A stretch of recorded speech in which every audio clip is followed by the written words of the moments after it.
Fala pessoal, bora estudar inglês? Hoje tem abstract para nós, vamos?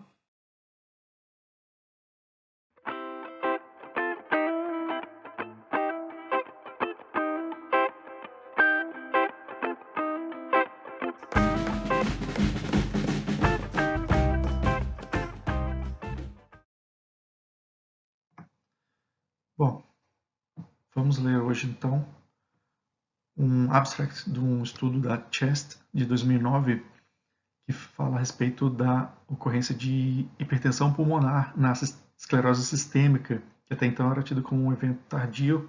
Esse estudo avaliou e observou que não é bem assim, a gente precisa implementar o screening precocemente.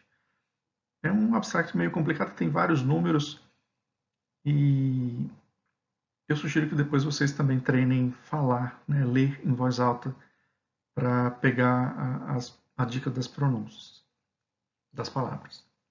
Vamos lá. Is pulmonary arterial hypertension really a late complication of systemic sclerosis?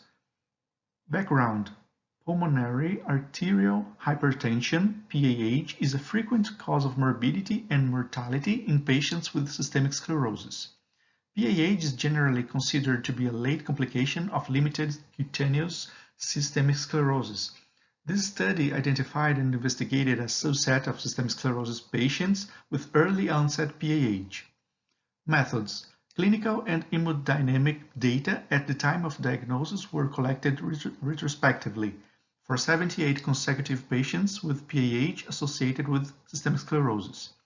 PAH diagnosed within 5 years of the first non-Raynaud phenomenon symptom of systemic sclerosis was considered to be an early onset complication. PAH diagnosed more than 5 years following systemic sclerosis diagnosis was considered to be a late complication. Results. PAH occurred a mean plus-minus standard deviation duration of 6.3 plus-minus 6.6 years after the diagnosis of systemic sclerosis. Median delay 4 years, 95% confidence interval 2.88 to 6 years. Early onset PAH was diagnosed in 43 patients, 55.1%, and late onset PAH was diagnosed in 35 patients, 44.9%. Patients with early onset PAH were older at systemic sclerosis diagnosis than patients with late onset PAH. Mean age 58 plus minus 12.5 versus 46.6 plus minus 12.9 years, respectively. P-value of 0.0002. No differences in age at the time of PAH diagnosis or in systemic sclerosis subtype. Limited versus diffuse. Anti-centromere versus anti-SCL70 antibodies were observed between onset subgroups.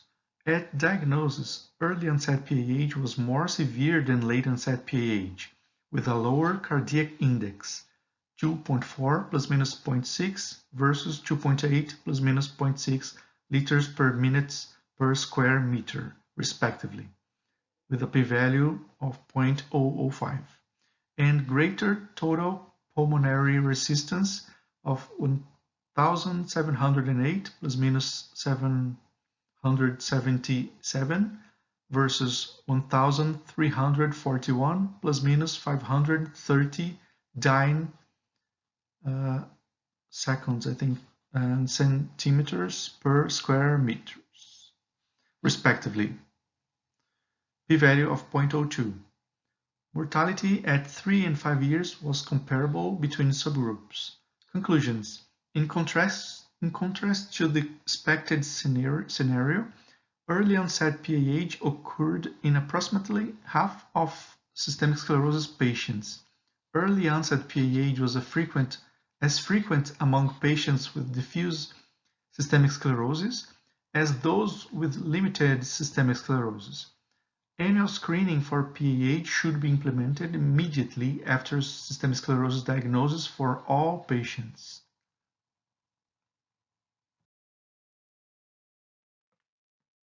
Agora então a tradução livre, né, pessoal? Então, o título, a pergunta: a hipertensão pulmonar é realmente uma complicação tardia da esclerose sistêmica? Introdução.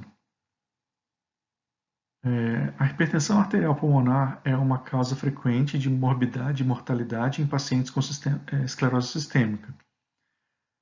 A hipertensão arterial pulmonar geralmente é considerada uma complicação tardia da esclerose sistêmica limitada cutânea.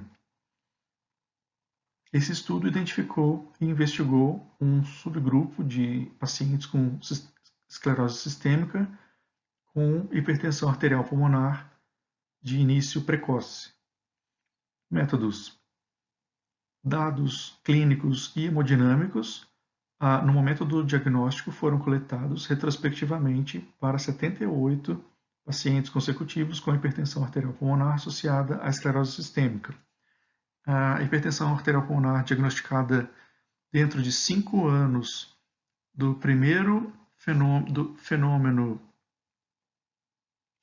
sintoma não relacionado ao fenômeno de Renault de esclerose sistêmica foi considerado como complicação de início precoce. A hipertensão pulmonar diagnosticada depois de 5 anos seguindo o diagnóstico de esclerose sistêmica foi considerada uma complicação tardia.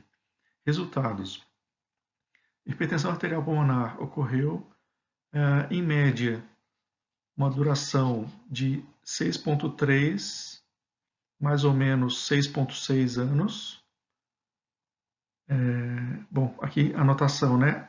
Quando eles colocam média, entre parênteses, mais ou menos desvio padrão, aí na frente o desvio padrão é 6,6. Não sei se vocês estão acostumados, mas a média 6,3, mais ou menos 6,6 o desvio padrão. Depois do diagnóstico de esclerose sistêmica, houve com um retardo da mediana de 4 anos. O intervalo de confiança de 95% de 2,88 a 6 anos. A hipertensão pulmonar de início precoce foi diagnosticada em 43 pacientes, 55,1%, e a hipertensão arterial pulmonar de início tardio foi diagnosticada em 35 pacientes, 44,9%. Pacientes com hipertensão arterial pulmonar de início precoce eram mais velhos ao diagnóstico de esclerose sistêmica do que os pacientes com a hipertensão arterial pulmonar de início tardio. A idade média de 58 anos, mais ou menos 12,5 anos, versus 46,6, mais ou menos 12,9 anos, respectivamente, com o P de 0,002. Nenhuma diferença em idade ao momento do diagnóstico de hipertensão pulmonar ou subtipo de esclerose sistêmica, ou seja, limitada versus difusa, anticentrômero versus anti-SCL70, os anticorpos, foi observada entre os subgrupos. Ao diagnóstico, a hipertensão arterial pulmonar de início precoce foi mais grave do que a de início tardio, com um índice cardíaco menor, 2,4 mais ou menos 0,6 versus 2,8 mais ou menos 0,6 litros por minuto por metro quadrado, respectivamente, com P de 0,05. E a resistência pulmonar total maior. Aí, 1.708 mais ou menos 777 versus 1.341 mais ou menos 530, e a unidade de resistência pulmonar. DINA vezes segundo vezes centímetro menos 5 sobre metro quadrado, respectivamente. O P de 0,2. Mortalidade aos 3 e 5 anos foi comparável entre os subgrupos. Conclusões. Em contraste ao cenário esperado, a hipertensão arterial pulmonar de início precoce ocorreu em aproximadamente metade dos pacientes com esclerose sistêmica. A hipertensão pulmonar arterial de início precoce foi frequente entre os pacientes com esclerose sistêmica difusa, assim como os com esclerose sistêmica limitada. O screening anual para hipertensão arterial pulmonar deveria ser implementado imediatamente depois do diagnóstico de esclerose sistêmica para todos os pacientes. Se você gostou do vídeo, curte, deixe seu comentário, compartilha com alguém que você saiba que possa gostar. Se inscreva aí no canal, a gente vai estar produzindo bastante conteúdo bacana. Espero que vocês tenham gostado. Até o próximo!